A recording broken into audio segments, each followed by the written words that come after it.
Today, I will talk about Mary, the mother of Jesus, and about Elizabeth, who is reported to be her cousin, and the birth of Elizabeth's son, John, who was to be John the Baptizer. We know the story of Mary, and I will provide this capsule of the story according to the Gospels of Matthew and Luke in the New Testament. Mary was a first century Jewish woman of Nazareth, the wife of Joseph and the Virgin Mother of Jesus. According to Christian theology, Mary conceived Jesus through the Holy Spirit while still a virgin and accompanied Joseph to Bethlehem, where Jesus was born.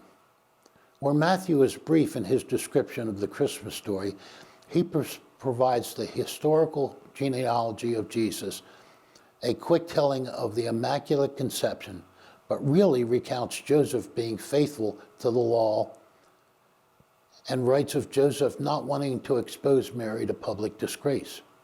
Joseph decided to divorce Mary quietly. However, in a dream, Joseph was visited by an angel who told Joseph not to be afraid to take Mary home as his wife, that the child that she was to bear was conceived by the Holy Spirit, and that Joseph, who was to name the child Jesus, because the child will save his people from their sin. We know Jesus took Mary to Bethlehem, his hometown, because of a census called by Caesar Augustus.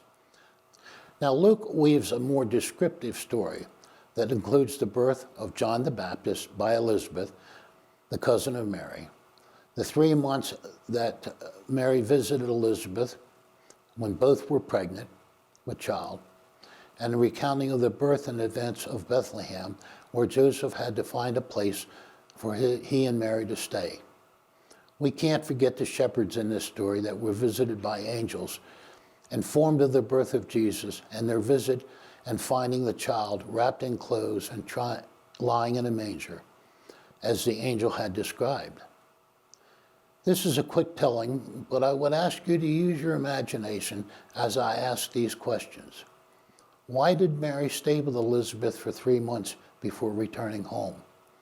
Was she there to help Elizabeth during her pregnancy with John?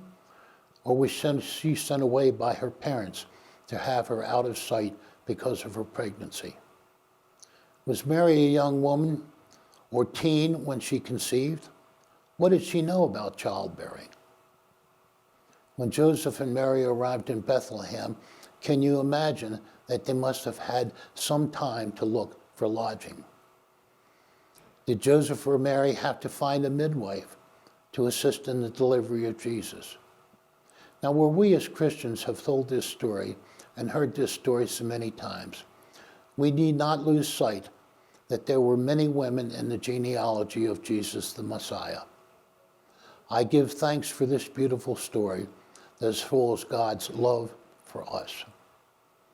Take the time to read both the Matthew and Luke accounts yourself. I close this series with John 3, verse 16 and 17. For God so loved the world that he gave his only begotten Son, that whosoever believeth in him should not perish, but have everlasting life.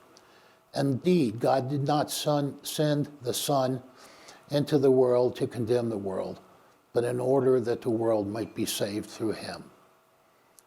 Have a great and blessed Christmas. The acknowledgments for this series go to Online Encyclopedia, Wikipedia, and the New Revised Standard Version of the Bible. Have an outstanding Christmas.